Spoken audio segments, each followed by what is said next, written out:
Hey guys, this is an educational case study about a real patient presentation we commonly see in mining and FIFO people. Like, the individual results may vary. This is not a guarantee of any particular outcome, but I think it's worth sharing this particular case. So we've got John, who's a FIFO team leader. He's a Sparky. He's in his 30s and he's been working in the mines for a number of years, like a dozen years. So over the past 2 to 3 months, he's developed like a pins and needles, a numbness right to his arm, like a sparky type of electrical sensation down his right arm actually. Now, it's particularly bad when he's driving site vehicles or just sitting for long periods. He's noticed about roughly 50% loss of strength in that arm during his gym session. So to the point where it would collapse, and his chest and shoulder exercises, he couldn't get through them anymore. So he's already had a number of weeks of physiotherapy and acupuncture and really hasn't noticed any change, no short-term relief, no long-term gain, no change in symptoms or anything at all, right? So he's come into a chiropractor, never seen a chiropractor at all. This is his first time in seeing a chiro. So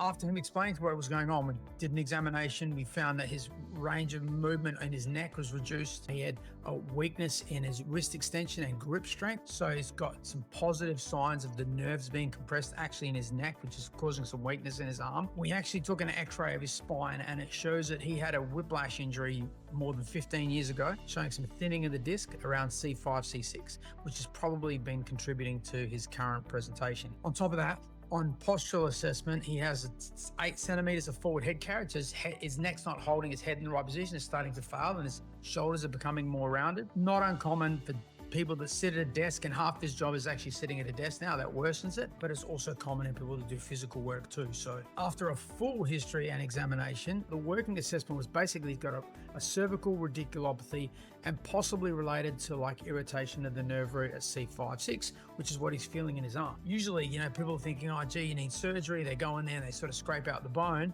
But for the most part, unless you're like, can't put your arm down, it's screaming, you're not sleeping, you're not able to lay. So I see people come into practice where they actually can't lay down because it aggravates it. They have sitting up, like sleeping in a seated position for a number of months.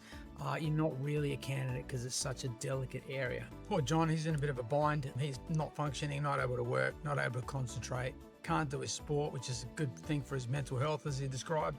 And the best thing we do is try and get the pressure off that nerve. So everything sort of fit in terms of it being a chiropractic case. And so, things like point tenderness right on the area where we're palpating on his spine where the things aren't moving, where it was showing up on the x-ray and the inflammation scan.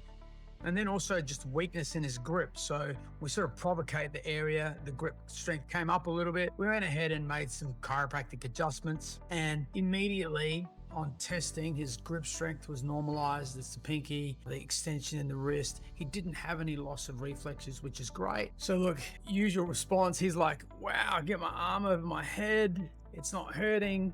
The levator scap, which was like just burning the whole time, seems to be totally gone. Full range of movement in his neck. Such a great case. And look, the truth is that going to fix it? No, because he's got some underlying stuff. And if it doesn't get addressed, he'll get benefit for a bit and it'll just come back again. So the plan is to put together a care plan for adjustments, restoring normal function to his spine and keeping the pressure. Because if you can keep the pressure off the nerve, you allow for healing of the soft tissues, muscles, ligaments, tendons, normalizing a posture and rebalancing.